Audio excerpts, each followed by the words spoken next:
Жаңырған жаңы жұмада жарқырап арбиріңіздер менен жүз көршіге даяр болған салам айзады. Арбиріңіздерге салам айтмақчы.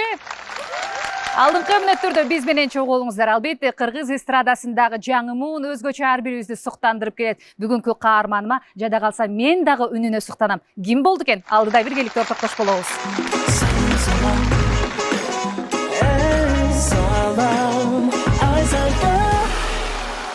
Бүгүнкү студиябызды көркүнө келтирүүчү коногум Кыргыз Улуттук филармониясынын жаш солисти. Орчунду, өзгөчө, оор басырыктуу ырларды мыкты аткарган. Мен суктанган кыргыз эли кереметтүү чыгармаларына ортоктош болгон Ырыскели Сатыбалдиев бүгүн бизде конокто. Кош келипсиңиз келди. Көргөнүмө кубанычтамын.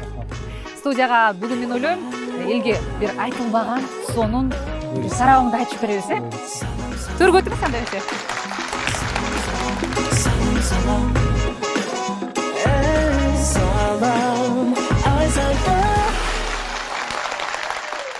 Бүгүнкү чыгарылыштагы коногум ордунда, демек менин суроолорум даяр. Студиябызга кош келипсиз. Рахмат. Маанайыңыз жакшыбы? Сонун. Маанайыңыз мындай жоктой болуп турат го, же жашоодо деле ушундай өзүңүздү олуттуу алып жүрөсүз ар дайым? Негизи колдон келишинче оор басырыктуу болгоно аракет кылам. Бирок өзүмдүн досторумдун алдында ачылып эле жакшынакай жүрөм. Башкача жүрөсүз. Мен деле досуңуз деп элестете бериңиз анда, 40 мүнөт бою кандай дейсиз? Кубанычтамын студиядан көргөнүмө. Негизи баягы концертти өткөрүп алдыңыз, ийгиликтүү жыйынтыктап алдыңыз. Ага чейин канча толкундоолор болду дегендей. Концертке канча убакыт даярдандыңыз? Чын айтканда, бул концертти пландаганым 1 жылдай болду. 1 жылдай пландадым. Датаны алдым. Анан чисто даярданганым бир 2 айдай болду. 2 айдай убакыт кетти. Сиз кыргыз шоу бизнесине мындай хайп менен эмес, же мындай TikTok бийлер менен эмес, өзүңүздүн олуттуулугуңуз менен анан буга чейинки кыргыздын фольклор тармагындагы, кыргыздын эстрадасындагы биздин каныбыз, жаныбыз менен жашаган ырларды жаңылап чыктыңыз да? Ошондо коркподуңузбу? Мисалы эми элдин оозуна сиңип калган чыгарманы жаш жигит аткарып атса, ар кандай сын болот, пикир болот деген сыяктуу. Чын айтканда ал нерсени ойлонгон жокмун. Мындай бирөөнүн ою кандай, эмне деп айтышат деген ой болгон жок.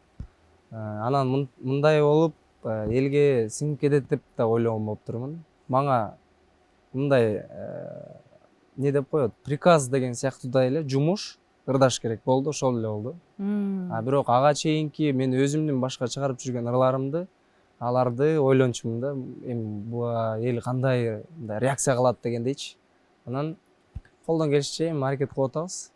Демек күтпөгөн жерден мындай элге таанылуу келген турбайбы? Сиз мисалы оор басырыктуу ырлардын артынан элдин кабыл алуусу анча болбойт го деп ойлодуңузсуз?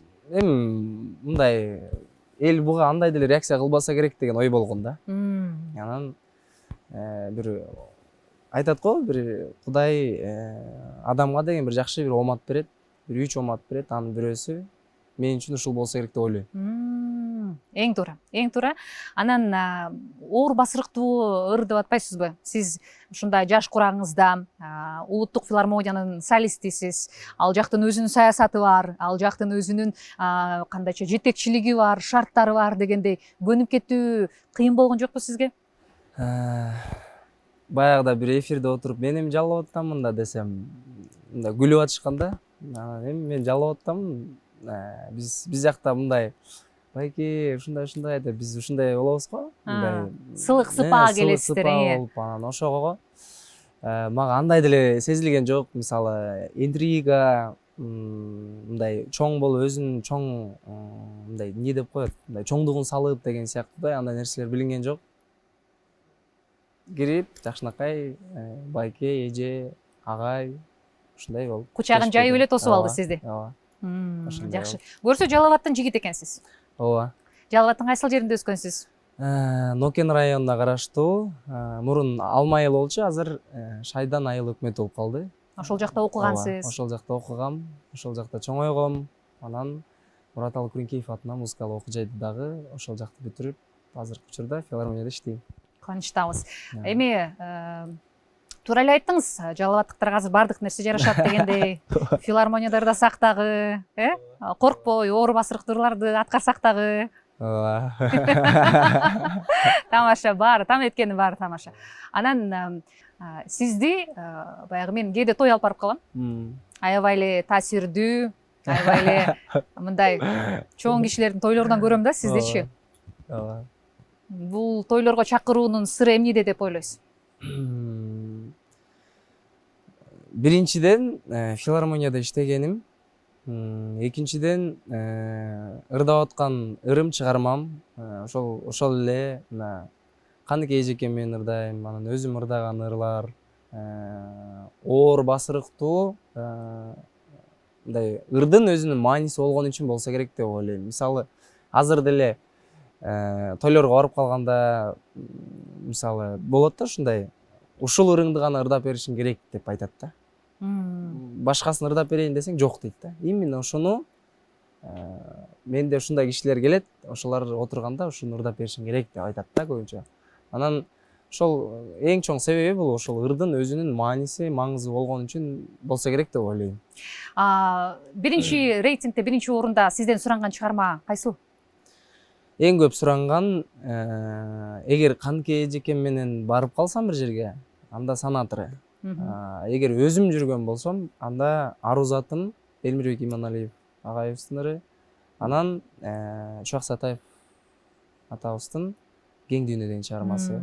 Сиздин Кең дүйнө деген чыгармаңызды мен бул учурга чейин деле угуп жүргөм, бирок сиздин аткаруңузда баягы сөздөрүндө маанисин ушул жашоодо бир өйдө ылдый болгон учурда аябай көп угуп калдым да. Мындай сөздүн маанисин берип, маанисине мындай сөзүнө маани берип, өзгөчө бир жан дүйнөдөн өткөрүп угуп калдым. Анан ырды баягы сиздин курагыңызга салыштырмалуу, ал ыр сиздин курагыңыздан да көп жылдан бери жашап келаткан ыр болсо керек. Ооба. Сиз ал ырды жашап аткарасызбы же жасап аткарасызбы, ошол мага кызык.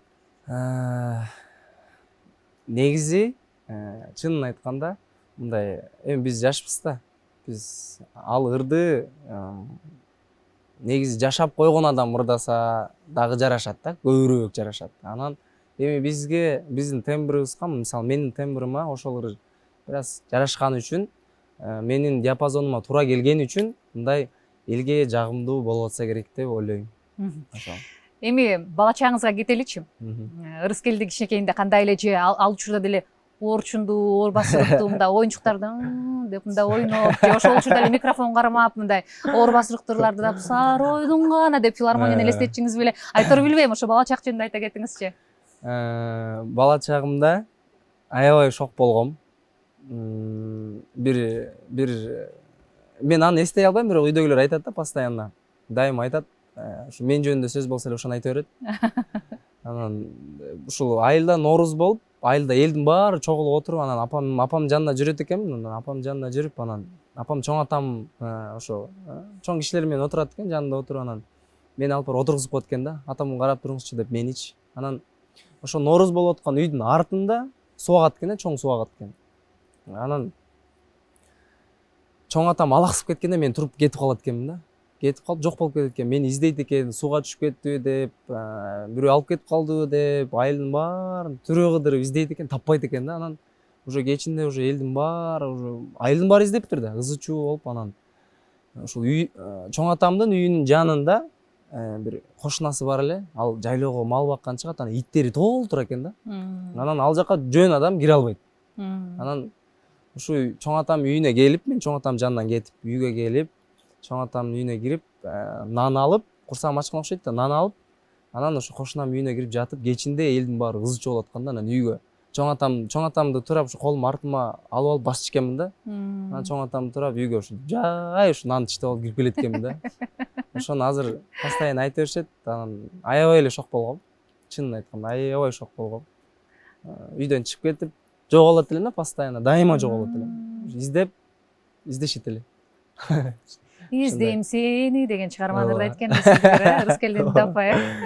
Ошондо эле чымындарыңыз бар беле? Биринчи ырдап баштаганым 3 классымда башталган.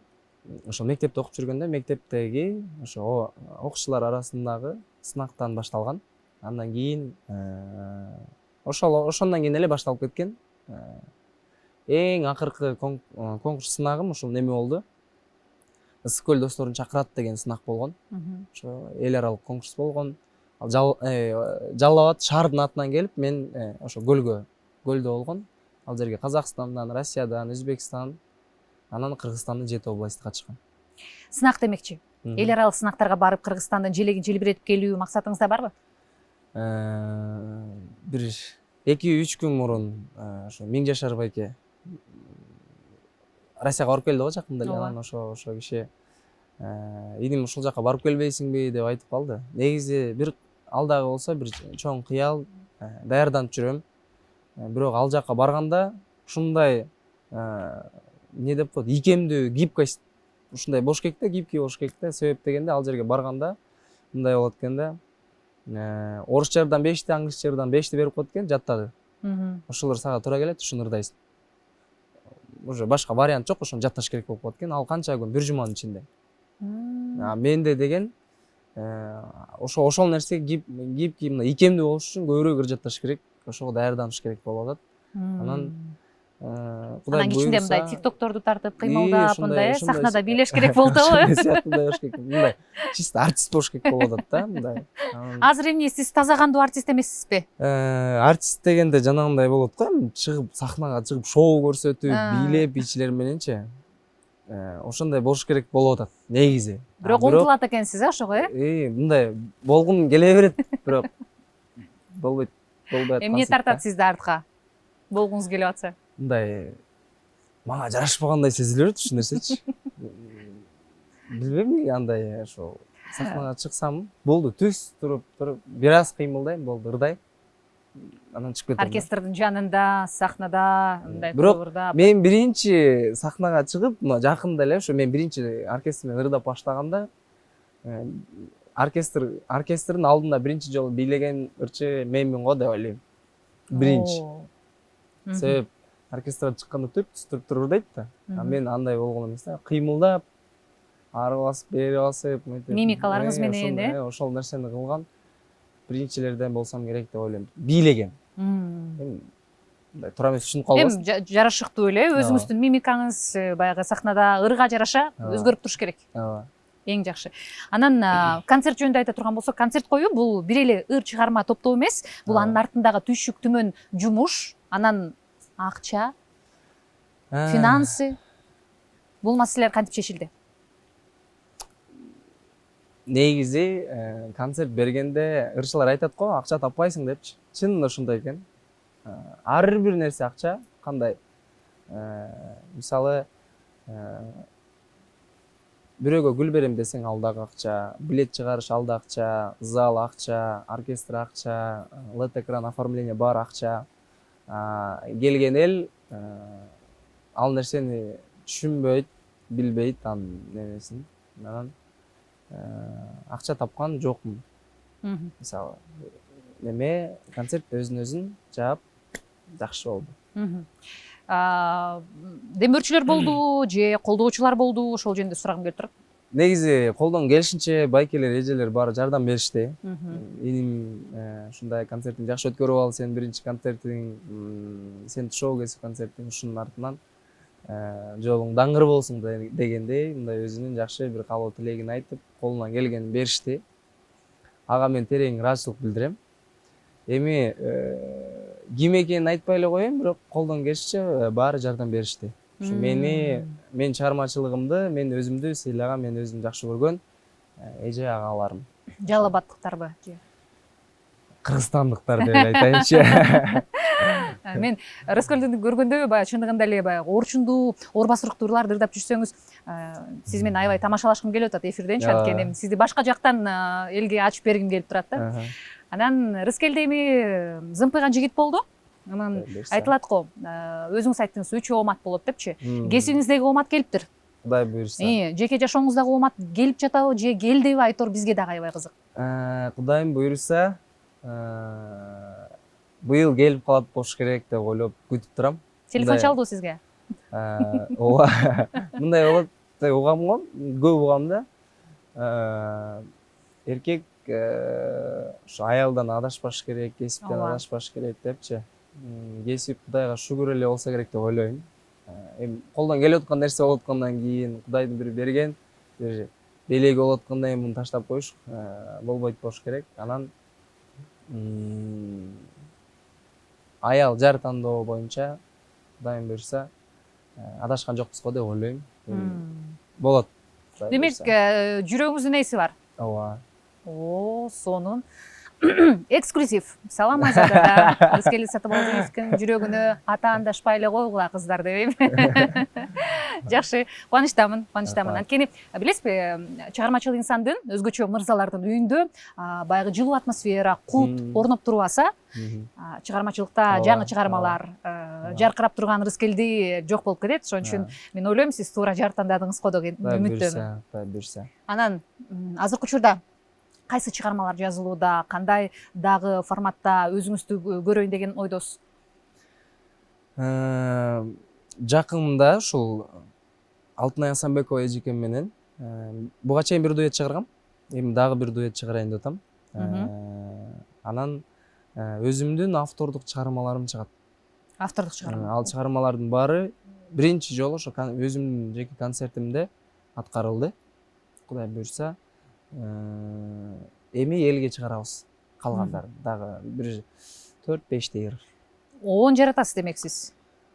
Колдон келишинче негизи, бирок мындай менде көп, аябай көп негизи чынын айтканда, бирок мындай уялып, бир аз тартынып, ушундай нерселер боло берет да.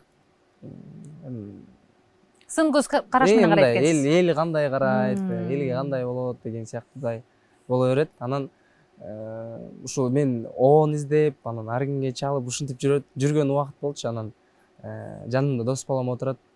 Анан досум отуруп, сен өзүң оондоруң бар го деп. Анан бирөөгө чаласың 30 000 сом дейт. Тиге чаласың сөз оону мынча миң сом дейт. Анан тиге чаласың боягы $1000 дейт. Ушундай болуп атат да. Менде анча акча жок да деп ушинтип атам да десем. Кымбат экен деп ушинтип атам да десем. Сен өзүң оондоруң бар го, берсең деп телефонумду алып, диктофонду ачып алып берип угуп атат да ырларымчы. Эми мырды полный баарын аягын, баш аягын жазбайм. Бир аз атырбак жазып коерум да. Оюма келген, мындай бир нерсе келген жазып коерум. Мындан муну карабайсың, дальше улантсаң жакшы чыгат да деп ошентип айтып атып чыгарган ырлар бар. Буюрса аны жакынкы күндөрдө мүмкүн клип тартып, жалпы коомчулукка алып чыгат экенсиз. Буюрса. Анан негизи эле бул шоу тармагында, өнөр тармагында устат болгон жакшы дейт го. Жеңил, кеңешип турган, ыр тандоодо, образ тандоодо айтор устатыңыз барбы? Ыр тандоодо болушу мүмкүн байкелер, жакындар, бирок стиль башка нерселерде жок. Мен өзүм эле, өзүмдүн оюма келген нерсени эле кылып, кийгим келгенди кийип эле жүрөм. Баягы атайын стилисттер менен иштешип, же болбосо жок. Чачты өстүрүп, өрүп дегендей же кандай? Чачты деле мисалы өзүм жасайм десем, элдер таң калат да. Өзүңүз жасап келдиңиз бүгүн? Ооба. Бул мындай да. Мисалы мен бир жерге кирем, чачымды жасап бер десем, аны жасаган мага жакпайт да. Жасай албайт да. Эми бул мындай башкача угулушу мүмкүн бирөөлөргө, бирок өзүм жасаган өзүмө жагат. Аны өзүм колдон келишинче өзүм жасайм. Кийин келинчегиңиз тамак жасап берсе, мен өзүм жасайм деп жасабайсызбы? Жок, андай нерселерге эмес, мындай өзүм үчүн, мындай өзүм имиджиңиз үчүн, сырткы келбетиңиз үчүн. Сынга кандай көз караштасыз? Жакшы. Сизди сындаган адамдарга? Мен мисалы бирөө мага негатив деп коет, ошону жазса мисалы, анан бирөөнүн ырын ырдап атпайсыңбы, анан өзүң ырың жокпу, ана мына. Эми ар нерсенин өзүнүн убакыт сааты менен, бирок андай нерселер мындай ага жазып, чалып, анан сен эмнеге антип айтасың деген жок. Окуп коюшу мүмкүн, бирок мындай маана айтышы мүмкүн. Бирок реакция кылбайм ал нерсеге. Реакция кылбайсыз. Эң сонун биз программабызды улантабыз. Анан өтө сизди бир башкача бир тармактан ачкым келип турду. Бирок ачылдыңыз го деген үмүттөмүн. Буюрса. Анан сиздер баягы өнөр инсандары көптөгөн адамдар менен иштешесиз да. Анан адамдарда эң жакшы баалаган сапатыңыз кайсы? Кичпейлик. Кичпейлик. Мен аябай эсимде калат ушундай адамчы. Мага жакшы мамиле кылган адам аябай эсимде калат. Анан бул характер жакшы характерби, жакшы сапатпы, сапат эмеспи билбейм. Мен өзүм мындай мага жакпаган, мага туура эмес мамиле кылган адам менен мамиле кылбай эле коем болду. Ушундай жакшыбы жаманбы билбейм, бирок мен үчүн ошол нерсе туура деп ойлойм да. Биз жалал абадтыктар сылык сыпаа келебиз деп жана программабыздын Ооба. башында айтып атпадыңыз Ооба. беле? Жок, мындай мен бүт адам менен жакшы сүйлөшөм. Мм. Бүт адам менен жакшы сүйлөшөм. Эгерде мага мындай текебирленип, мындай бир башкача мамиле кылган болсо, мен ал адам менен мамиле кылбай эле коем болду. Мен аны менен урушуп, талашып, жаман жакшы көрүшпөйм. Жөн эле мамиле кылбай коем болду. Ошондой адамдар барбы сизде? Мамиле кылбай койгон Бар, бар, бар, Мгм. бар. Алар сизди бой көтөргөн, жаш болсо дагы жылдыз болуп кетти деген ойдо Жок, калса деле. андай мен жаңы таанышкан адам менен антпейм. Просто мындай өзүмдүн жакындарым болушу мүмкүн, мисалы, досторум болушу мүмкүн. Бир учур болгон. Мен биринчи клипимди тартам деп ызылдап жүрөм да. Ал клипте деген акыркы жолугушу деп жана Акжол Канатбек уулунун клипин тарткам. Ошол ырды ырдап, ошол клипти тартам деп, көлгө барам деп 3 күн съемка болмок да. Анан менде машина жок. Тойдон жаз башталган, ошо тойдон 500 сом, 1000 сом ушинтип чогултуп, анан ошо клип тартам деп чогултуп, акчаны дайындап, көлгө мына чыгам деп 2 машина менен чыкмакпыз да. Мына көлгө чыгам деп атканда, мындай келбей койгон да. Бирөөлөрчү. Болду, мен ага чалган да жокмун, жазган да жокмун, нервте кеткен жок, болду. Көмүп койдуңуз. Ооба. Жакшы. Колуңуздан эле түшүндүм. Ооба. Кээде ушундай болот. Ушундай болуп отурубуз келбей Жок, чын мен эле. мындай ошондой нерсе, мындай көзүң чачырап, жетишпей ушинтип турганда, мындай өлгөндүн үстүнө көмгөн деп коет го, мындай ушундай катуу тийди магачы. Жетишпей ушинтип кимде машина бар? Тааныштарымда көбүндө жок. Анан ушундай чачырап турганда келбей койду. Сиз көрүп турсаңыз анда эфирде түшүндүңүз. Сизге чалбаса, кайра эмнеге келбеди деп айтпаса, анда тилекке каршындай болгон экен. Сонун программабызды баягы жакшы бир нотада уланткым келип турат. Оюнга кезек берсек кандайсыз? Ойын ойной бересизби эфирде? Ойнойм. Всё. Мындай экини көбөйт десеңиз эле болду. Жок, андан эме тангенс, катангенс дегендерди айтам да, ал 2 деген жеңилирээк болуп калат да сизге. Жок, ошону айттым да, мен ушундай нерселерди мындай эфирден карап отуруп, сырттан карап отуруп, мынтип койбойбу, антип койбойбу дей берем да. Бирок эфир башка. Анан эфирге келип туруп суроо берсе, таппайчы, ушундай болупчу. Андай эмес, бирок биздин оюндар сизге жагат деген үмүттөбүз. Салам Айзадада кезекте оюн.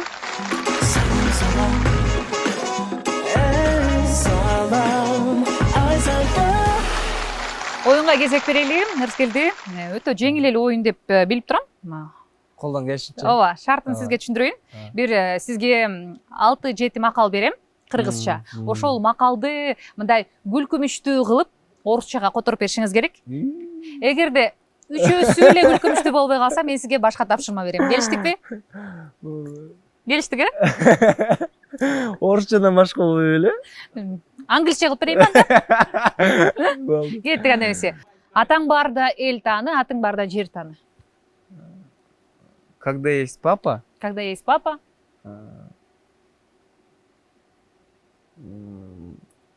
Когда есть папа. Атаң барда эл тааны. Эл тааны. Когда есть папа. Будешь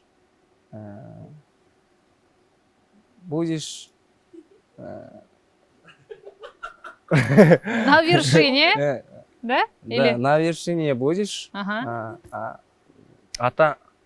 Атаң жок, не дедиңиз? Атың барда, когда есть имя. Когда есть имя, будешь звездой.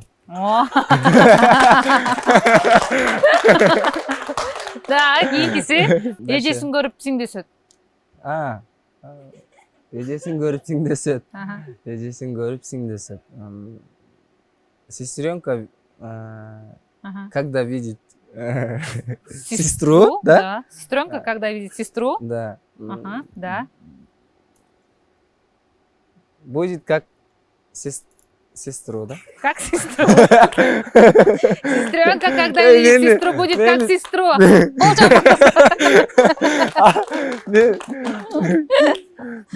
Карын сөз капка сал. Карынын сөзүн капка сал.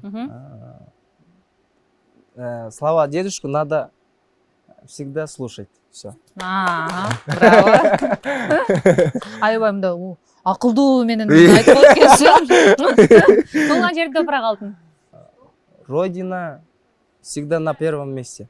Родина всегда на первом месте. Новый макал. Да. Да, кеттик. Анда эмесе Дагы барбы? Акыркысы. Жакшы атка бир камчы, жаман атка 1000 камчы. Одну неле? Жакшы атка Бир камчы, жаман атка 1000 камчы. на хорошую лошадь на один удар хватает, на плохой на плохой лошади 1000 ударов надо. Надо. Ошондо 3ден ашык күлкүлүү болдубу? Кошумча тапшырма бербейинби? Рыскелди, рахмат, кубанычтамын. Аябай жаңы макалдарды жазып алсаңыздар болот. Автору Рыскелди Сатыбалдиев деп жазып коесуздар. Кубанычтамын. Кыргыз мектепте окугансызбы? Ооба, мен кыргыз мектепте окугам. Ушу Жалал Абадта Шаардада окугам, анан ошол конкурстарга чыгып жүрүп, анан директор менен жакшы болуп, мен Жалал Абадка жаңы барганда мени орус класска албай койгон да. Эмнеге? Бир класс ылдый окуш керек депчи. Анан мен бир класс ылдый окугум келбей, орус класска кирбей койгом да. Анан директор менен кийин жакшы болуп кетип, мен орус класста окуйм деп 6 ай орус класста окугам. Еще Кудайга шүгүр азыр сүйлөп калдым. Кудайга шүгүр. Мынтип бирөө менен сүйлөшө алам да, мындайчы. Мынтип бир нерсе кылып түшүндүрөм. Жакшы. Биз деле түшүндүк. Аябай жакшы түшүндүк. Ушундай жагымдуу нотада, атмосферада бүгүн кайсы чыгарманы катып бересиз бизге? Бүгүн ушул жерде бир эки жолу бир радиого барып ырдадым, мен бирок аны аранжировкасы менен бүткөн вариантын ырдаган жокмун. Ошо гитара менен өзүм чыгарган ыр болгончу гитара менен ырдадым. Кудай буйрса, ошо сиздин эфириңизден өзүмдүн автордук чыгармамды аткарып берейин деп атам. Кубанычтабыз, анда эмесе. Салам.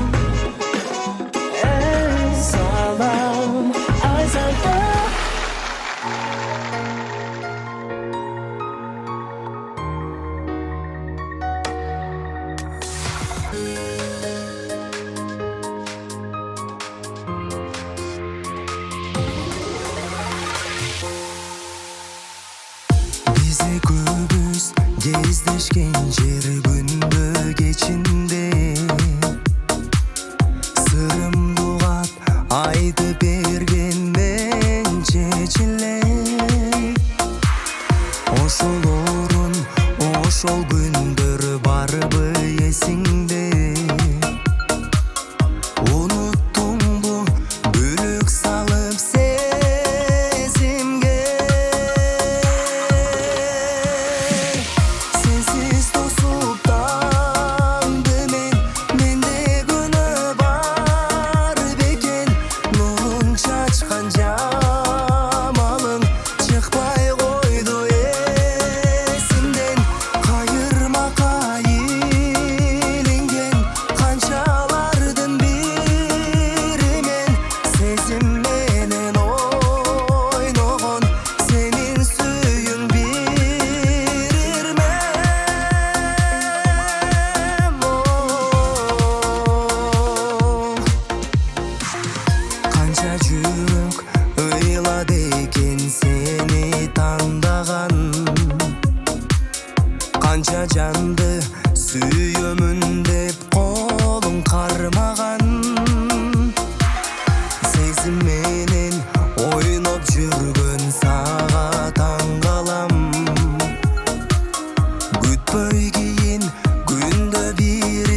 sensiz tosup tangdı mende günü var beken nurun çaçkan jamalın çıkpay koydu esinden kayırma kayılingen kançalardın birimen sezim menen oynogon senin suyun birirmem